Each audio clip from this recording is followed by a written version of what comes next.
way, get the boring stuff out of the way. How much did it cost and where did this money come from? The money came from an ARPA grant that we've had for a little bit. We finally got it over the finish line. Also, our Economic Development Corporation donated $500,000 along with the city. So in all total, it's a $2.5 million project. Wow, so tell me, what have we had to go through to get here today? The ARPA is a national program that you can get grants through and through the government. We applied for that a long time ago. We had that money in the bank. We've had that for quite some time. We finally worked with Bundo and Associates through the engineering. It's been a couple years. It's a long process, but we finally got everybody together and get everybody on the same page, and we just have a beautiful piece of property right here. And this is such a needed part of our community in many ways, and I'm really, really excited that we finally got this over the finish line and the community is going to get to benefit from all of this. Let's talk about that. What was the need in the community that you saw, and how will this facility address that? That's a great question. So what we needed was, we have no spot exactly, first of all, as an emergency operations center, an EOC, and we really needed that. In case of an emergency, we've had some crazy weather lately. There's a lot of stuff that goes on that's unexpected. We needed an emergency operations center. We also needed a place for our seniors to go and to have a place to hang out, do things. We're going to put some programs together, exercise programs. There'll be learning programs, Wi-Fi, computers. I mean, things where they can come and kind of hang out and be a part of the community, but also a place for a lot of our teenagers and kids to come and be a part of some programs and some leagues that we'll run through here. But a place where the whole community, young and old, can come and hang out and be together.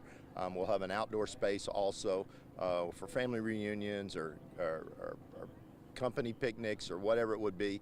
But this is going to be a full service deal. It'll have a kitchen. It's going to be a wonderful, wonderful project, and I really want to thank again Mr. Mundo and his group for putting this thing together. And it should be done, we're hearing, by June of 2025. It's incredible. So if there's a big storm now or something, what do you guys do? What is the game plan for when you guys have to coordinate that kind of thing? Well, what we do is we obviously coordinate with our fire chief and our police chief, and then we have a chain of command that goes through that. My city manager and I head all that up. But we work that out of our city hall right now, and we really don't have a generator there. It's not really a place that's set up, have a kitchen where people need supplies or things of that nature. We're not really set up for that. We can do that, and we have contingent plans in place and have for several years, so we're able to do that. But this will be so much more efficient, and like I said, every community needs something like this. You really need a center point, and this is going to be a great, great addition to what we have here in Gun Barrel to offer anyway. Mm-hmm.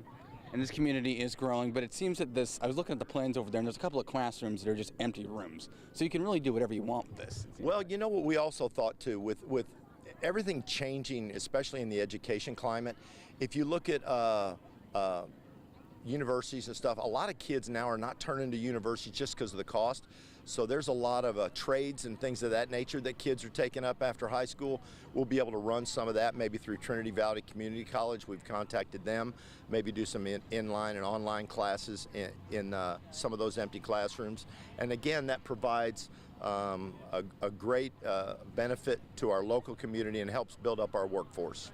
Anything else that I'm not bringing up, Mr. Mayor? No, but I want to thank you guys for being here, and this truly is a community center. I want everybody to also remember that, you know, we are a sales tax revenue based city. We don't have an ad valorem tax, so truly every time that somebody goes to Walmart or Lowe's or one of our businesses here and buys something, they're donating to this project and have. So it really is a true community center for the city of Gun Barrel, and we're very, very excited. Mm-hmm. So is there any out-of-pocket money for the city in this, or is it all ARPA and then the economic?